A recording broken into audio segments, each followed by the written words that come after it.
Pemirsa, victim profiling lagi-lagi menjadi jurus kubu Sambo untuk meringankan hukuman kliennya. Dari 35 bukti yang diserahkan penasihat hukum Sambo dan Putri, foto-foto lama Yosua ikut diserahkan sebagai bukti. Apa tanggapan kubu Yosua dan ampukah jurus ini untuk meloloskan Sambo Putri dari ancaman hukuman pasal 340? Saya akan membahasnya bersama dengan kuasa hukum keluarga Yosua, Yonatan Baskoro, dan ahli psikologi forensik Reza Indragiri. Selamat malam, Mas Yonatan, Mas Reza. Selamat malam, Mbak Julia. Baik. Oke. Mas Yonatan, Mas Reza, kita sebetulnya sudah berkali-kali membahas ini, tapi berkali-kali juga memang dari kubu Sambo membahas ini pula soal foto-foto Yosua yang lama. Mas Yonatan, yang Anda baca, kenapa sih ini diulang-ulang terus narasi bahwa Yosua memiliki kebiasaan negatif, ditunjukkan foto-foto Yosua di klub malam dan sebagainya? Apa yang ada di balik itu menurut Anda? Ya, yang pertama terkait foto tersebut kami juga tidak tahu kebenarannya apakah itu foto betul atau foto diedit karena sampai sekarang kita tidak tahu sumbernya seperti apa. Tetapi oke lah, jika kita mengikuti pola pikir mereka atau pola permainan mereka, yang kita tangkap di sini adalah memang untuk mengangkat almarhum ini adalah sosok yang sering ke klub malam atau memiliki kepribadian yang buruk, sehingga untuk melakukan pelecehan seksual itu sangat mungkin dilakukan oleh almarhum. Saya melihat ini yang sedang dibangun. Tetapi kalau kita melihat fakta di persidangan, bukti yang seharusnya diserahkan ini kan adalah bukti visum jika memang ada pelecehan dan pemerkosaan. Tapi kan ini tidak ada begitu. Ini juga dikuatkan oleh ahli kriminolog begitu. Kemudian peristiwa ini kan juga sebetulnya sudah dihentikan ya pada bulan Agustus. Tapi memang sepertinya sudah kehabis pembelaan sehingga memang konsistensi terhadap kebohongan pelecehan itu harus terus sampai akhir nanti. Menurut saya seperti itu, Mbak. Oke, tapi menurut Anda ada tidak sih sebetulnya korelasi sifat, karakter, kebiasaan Yosua dengan kasus pembunuhan berencana yang sedang disidangkan? Menurut saya sangat tidak ada ya, Mbak ya, karena kita ketahui dari beberapa hasil survei begitu terhadap rekan-rekan almarhum, keluarga yang mengatakan bahwasannya Yosua ini adalah orang yang baik begitu. Namun tetapi terus diangkat seperti itu, yang tadi seperti saya sampaikan memang ingin terus mempertahankan pembelaannya bahwasannya Yosua melakukan hal tersebut. Lagian kalau misalkan almarhum ini ke klub malam, apakah lantas harus dibunuh seperti itu? Itu kan tidak make sense. Dan yang paling penting adalah jika dalam membuktikan unsur pembunuhan berencana, pada saat almarhum memang kebar misalkan seperti itu tidak ada keterkaitannya terhadap rangkaian pembunuhan berencananya. Jadi menurut saya nilai pembuktiannya itu tidak ada. Oke, nilai pembuktiannya tidak ada. Benarkah begitu, Mas Reza, kalau melakukan victim profiling? Inilah akibatnya kalau kita menaruh harapan terlalu besar terhadap yang namanya potret kepribadian manusia. Bahwa seolah-olah dengan potret kepribadian sedemikian rupa, maka kita akan bisa dengan mudahnya memprediksi apakah seseorang akan melakukan perbuatan jahat atau tidak.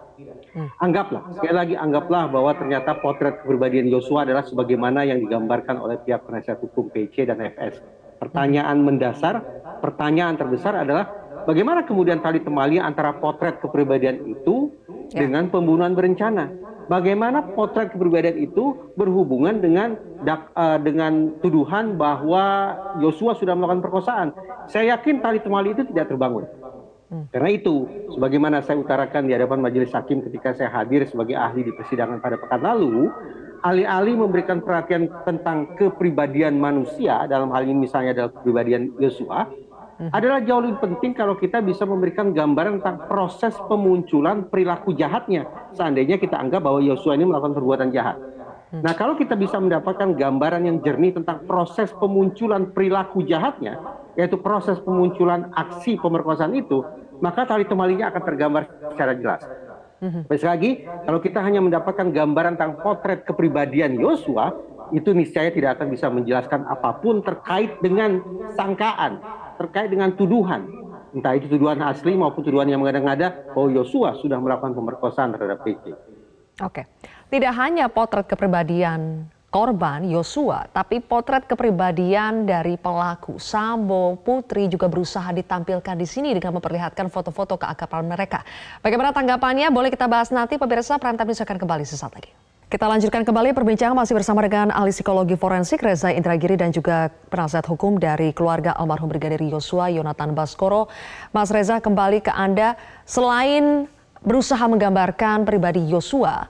Ada juga foto-foto yang memperlihatkan keakraban Sambo Putri dengan para ajudan dan ART-nya. Jadi seolah-olah ingin digambarkan hanya sesuatu yang betul-betul menyakiti perasaan mereka lah yang akhirnya membuat peristiwa Duren 3 itu terjadi. Apakah strategi ini masuk di logika Anda, Mas Reza? Tidak.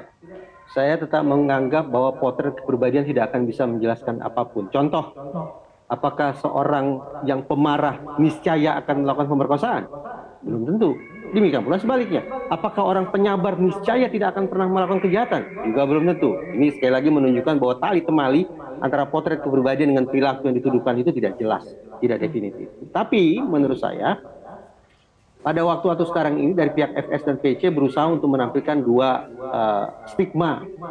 Pertama, dua labeling lah. Pertama, bahwa Yosua ini digambarkan seolah-olah dari sananya memang sudah berbakat menjadi berdebah, menjadi pelaku pemerkosaan, menjadi orang yang mengkhianati jiwa korsa, menjadi orang yang tidak taat terhadap atasan, orang yang merusak loyalitas dan kesetiakawanan.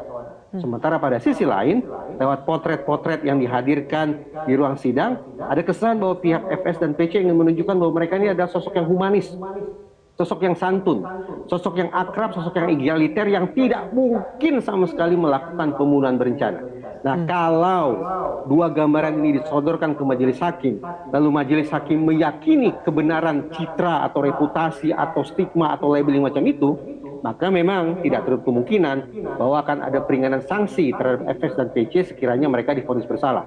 Tapi perkiraan saya, hakim juga tidak akan menelan teori bahwa kepribadian niscaya akan menjelaskan bahwa seseorang sudah melakukan pemerkosaan atau tidak melakukan pemerkosaan. Dengan kata lain, hitung-hitungan saya, strategi ini tampaknya akan mandul, tidak akan kemudian efektif, merebut simpati publik, apalagi meyakinkan majelis hakim bahwa mereka sudah sepatutnya mendapatkan peringanan hukuman sekiranya mereka divonis bersalah.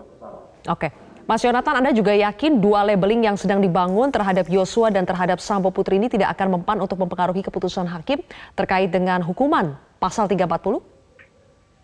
Ya, saya sangat sepakat sekali dengan apa yang disampaikan oleh Mas Reza, bahwasannya memang kepribadian itu tidak bisa dijadikan dasar bahwasannya orang akan melakukan kejahatan gitu. Kemudian yang ingin saya garis bawahi di sini adalah terkait dengan segala sesuatu yang sudah kita saksikan bersama di dalam fakta-fakta persidangan. Tentu ini justru memperkuat unsur pembunuhan berencana yang sudah dilakukan oleh FS dan PC. Ketika kita melihat bukti-bukti yang dihadirkan, saksi-saksi yang diperkuat dengan alih-alih, ini untuk pembunuhan berencana ini sebetulnya sudah tidak bisa terhindarkan. Jadi kami tetap meyakini bahwasannya hakim bisa melihat dan meyakini berdasarkan fakta-fakta persidangan dan keyakinan hakim untuk memutus kasus ini sesuai dengan apa yang dia yakini begitu. Jadi apapun yang akan ditampilkan jika bertentangan dengan keyakinan hakim, maka hakim akan menolak. Oke, baik. Terakhir, Mas Reza, kalau ingin masuk ke ranah psikologi ya, sebetulnya psikologi seperti apa sih yang harus ditampilkan oleh penasihat hukum? Psikologi ketika mereka akan melakukan pembunuhan atau seperti apa yang seharusnya ditampilkan daripada melabel pelaku maupun korban? Pelibatan psikologi di ranah hukum, terutama dalam kasus-kasus pidana semacam ini, acap kali sekali lagi fokusnya adalah pada potret kepribadian. Saya berada pada pihak atau kubu yang tidak yakin bahwa potret kepribadian akan bisa menjelaskan tentang perilaku yang dituduhkan. Saya yakin betul bahwa yang dibutuhkan sesungguhnya, yang lebih relevan, yang diharapkan oleh majelis hakim adalah penjelasan tentang proses psikologis pemunculan perilaku jahat. Jadi bukan tentang kepribadian tapi tentang perilaku. Mengapa ada seseorang yang berperilaku sedemikian rupa? Sementara potret atau gambaran tentang kepribadian hanya dibutuhkan ketika nantinya sekiranya dibutuhkan untuk proses rehabilitasi, proses pengobatan. Adakah suatu hal yang sifatnya fundamental yang harus dibenahi secara mengakar? Tetapi terkait dengan perilaku pidananya, kita tidak perlu sampai telah ke aspek kepribadian, tapi sekali lagi cukup pada proses psikologis pemunculan perilaku jahat manusia. Ingat, proses persidangan, majelis hakim tidak akan memvonis seseorang berdasarkan kepribadian terdakwa, tapi berdasarkan perilaku terdakwa. Baik, kalau begitu terima kasih Mas Reza Indragiri atas analisanya dan juga Mas Yonatan Baskoro, terima kasih sudah meluangkan waktu di Prime Time hari ini.